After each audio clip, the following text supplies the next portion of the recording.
నిజంగానే కాంగ్రెస్ పార్టీ విఫలమైందా లేకపోతే విఫలమైనట్లు BRS social media చిత్రీకరించే ప్రయత్నం చేస్తుంది అని కాంగ్రెస్ వాళ్ళు ప్రధానంగా ఆరోపిస్తా ఉన్నారన్న ఏం చెప్తారు దానికి? ఇప్పుడు మేమేమంటా ఉన్నాం, రైతులకు రుణమాఫీ చేస్తామని వాళ్ళు అన్నారు. చేసిరా? సగం చేసిరు, సగం ఎగనామం పెట్టిరు. రైతు భరోసా అన్నారు. రైతు భరోసా అసలు దిక్కుందా? వానాకాలం పంట అయిపోయింది, ఇప్పుడు పంటకు వచ్చింది. ఇచ్చిరా? గుండు సున్నా. నెక్స్ట్ ఏం ఉద్యోగం ఆడవాళ్లకు 2500 ఇస్తామమ్మా మీ ఇంటికి ఆడవాళ్లకు. మీకు వచ్చిందా? రాలేదు. ఇప్పుడు ఏదో బస్ అన్నారు. ఆ బస్సు ఏదో చేసినట్టు చేసింది తప్ప పిల్లలు పొద్దున మార్నింగ్ 6కి 8కి 9కి కాలేజీకి వెళ్దామంటే పాపం ఆడపిల్లలకు కూడా నేను మాట్లాడేది, మగవాళ్ళని కాదు, ఆడపిల్లలకు కూడా సీట్లు లేని ఇబ్బంది పడుతున్న రోజులు మనం చూస్తా ఉన్నాం. ఏం చేసారు? గ్యాస్ అన్నారు. ఏదైనా నీ గ్యాస్ ఏది? గ్యాస్ లేదు. కరెంట్ అన్నారు, గంగలవేయింది. నిరుద్యోగ భృతి అన్నారు, ఆగం అయిపోయింది. రాష్ట్రాన్ని ఆగంపాలు చేసిరు, దొంగ మాటలు చెప్పారు, గద్దెనెక్కిరు, గద్దలాగా తనకపోతారు. కొన్ని కోట్లాది వాళ్ళ పదవుల కోసం, వాళ్ళ పైసల కోసమే బతుకుతున్నారు తప్ప తెలంగాణ ప్రజలందరినీ రోడ్ల మీద తీసుకొచ్చిర్రు. ఒక్క ఇల్లు కట్టిరా? ఇప్పుడు మనం అడుగుతాం, తెలంగాణ ప్రజలందరూ కూడా అడుగుతారండి, అరే ఒక బడి కట్టినవా, గుడి కట్టినవా, 80,000 కోట్ల అప్పు ఎందుకు అయింది అని అడుగుతా ఉన్నారు. మేం చెప్తున్నాం గర్వంగా 4 లక్షల కోట్లు ఇంకోటి అప్పు అయిందని మీరు అంటున్నారు కదా. ఓ బరాబర్ అయితే భయ్, ఈ రోజు ఫ్లైఓవర్లు చూడు ఎంత అద్భుతంగా ఉన్నాయో.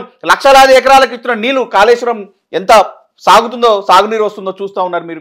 మొన్న కూడా అరే సోయిలేని కాంగ్రెస్ నాయకులారా, రైతులందరూ రోడ్ల మీదకి వచ్చి నీళ్ళు వదలండి అని అడుగుతున్నారు. కాళేశ్వరం 10 లక్షల క్యూసెక్ల నీళ్లు పారుతా ఉంది, అది తట్టుకుంటుంది. కాళేశ్వరం 40,000 క్యూసెక్ల నీళ్లు పారితేనే మనం నీళ్లు ఎత్తిపోయొచ్చు. మీరు నీళ్లు ఎత్తిపోస్తారా? ఎత్తిపోయారా? మోటార్లు ఆన్ చేస్తారా? ఆన్ చేయరా? మీరు ఆన్ చేయకపోతే 50,000 మంది రైతులతో నేను అక్కడికి వెళ్ళి మోటార్లు ఆన్ చేసుకుంటాను కేటీఆర్ గారు అన్న తర్వాతనే ఈ సోయచ్చి కాంగ్రెస్ ప్రభుత్వానికి నీళ్లు ఎత్తిపోతున్నాయి, రైతులందరికీ నీళ్లు వచ్చినాయి. వీరందరూ మళ్ళీ కేటీఆర్ గారికి, బీఆర్ఎస్ ప్రభుత్వానికి, కేసీఆర్ గారికి పాలాభిషేకం చేస్తా ఉన్నారు రైతులందరూ కూడా. అంటే మీకు అవగాహన లేకపోతే తెలుసుకోండి, కానీ మీరు ఏదో ఈ నీళ్ళు ఇస్తే కేసీఆర్ గారికి పేరు వస్తుంది. అరే సోయలేని కాంగ్రెస్ నాయకులారా, ఖచ్చితంగా ఇప్పుడు ఆయన పేరుని ఏమంటారు కాంగ్రెస్ వాళ్ళు, కేసీఆర్ పేరు లేకుండా చేస్తాం, కేసీఆర్ ఆనవాళ్ళు లేకుండా చేస్తాం. నువ్వు కూర్చొని మాట్లాడుతుంది ఎక్కడో తెలుసా? నువ్వు కూర్చొని మాట్లాడుతున్న సెక్రటరియట్ కేసీఆర్ కట్టిందే. నువ్వు కేసీఆర్ కట్టిన సెక్రటరియట్ లో కూర్చొని ఆయన ఆనవాళ్ళు లేకుండా చేస్తామంటే ఏమంటారంటే, ఈ రోజు గతంలో విషయం రైతులు, మా తాత వాళ్ళు కానీ అర్ధరాత్రి 12:01 పోతా ఉంటే, ఎక్కడికి పోతున్నావు తాత అని వస్తే 3 ఫేజ్ కరెంటు అర్ధరాత్రి వస్తుంది బిడ్డ, గంట సేపు వస్తుంది కావచ్చు, అక్కడ కూర్చొని నీళ్లు వేసుకుంటుంది అంటే పాములు తేళ్లు కరిచి చనిపోయిన రోజులు మనం చూసినాం. ఈ రోజు అద్భుతంగా సస్యశ్యామలంగా తెలంగాణలో ఎంత అద్భుతమైన పంటలు పండి గత 10 ఏళ్లలో. మరి గత 10 ఏళ్లలో డబ్బులకేమి ఇబ్బంది రాలేదు? గత 10 ఏళ్లలో రైతులకు ఎలాంటి ఇబ్బంది ఎందుకు రాలేదు? గత 10 ఏళ్లలో అధికారులకు ఎందుకు ఇబ్బంది రాలేదు? ఈ రోజు అధికారులు కొడతా ఉన్నారు ప్రజలందరూ, తిరగబడతా ఉన్నారు ప్రజలందరూ, ఎందుకు ఇబ్బంది రాలేదు? ఇప్పుడు ఎందుకు అవుతుంది అంటే ఫెయిల్యూర్ ప్రభుత్వం ఏదైనా ఉంటే కాంగ్రెస్ ప్రభుత్వం. మీ సోయి లేని పనులు, మీ అవగాహన లేని పనులు. మీరు చిన్న పిల్లలండి, ఈ రోజు ఫుడ్ పాయిజన్ అయ్యి చనిపోతా ఉన్నారు. మీ చిల్లర రాజకీయాలుగా చిన్నపిల్లల మీదనా? ప్రధానంగా గురుకులాల గురించి ఇప్పుడు మాట్లాడుకోవాలి. ఇక దారిలో భాగంగా మాట్లాడుకుందాం. ప్రధానంగా గురుకుల సమస్యల మీద మాట్లాడుకున్నట్లయితే వచ్చిన 11 నెలల్లో 1100 మంది బిడ్డలకు ప్రాణ త్యాగాలు కాదు, అస్వస్థతకు గురైండ్రు. 48 మంది పిల్లలు ప్రాణాలు కోల్పోయినరు. కారణాలు ఏవైనప్పటికీ కూడా 23 మంది అనుమానాస్పద స్థితిలో మృతి కావచ్చు, లేకపోతే ఫుడ్ పాయిజన్ వల్ల 4. మళ్ళా నిన్న వాంకేడి శైలజకు సంబంధించి అదొక ఘటన అయితే, నిన్న అదే మగనూరుకు సంబంధించి 3 సార్లు.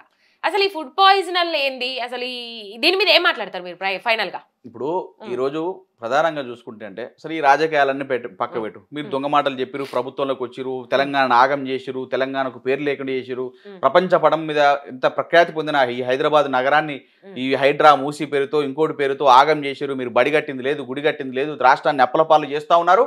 మీరు స్వలాభాల కోసం, మీ దొంగ లాభాల కోసం, మీ దొంగ కంపెనీల కోసం డబ్బులు ఖర్చు పెడుతున్నారు. పెట్టుకోండి, మీరు ఏదైనా ఓటు సావండి. ఎందుకంటే మీకు ప్రజలు పట్టం కట్టిరు, ఏదో 1.8% ఓటు గెలిపించారు కాబట్టి మిమ్మల్ని వాళ్ళు ఎట్లా మళ్ళీ గెలిపారు వీళ్ళకి తెలుసు.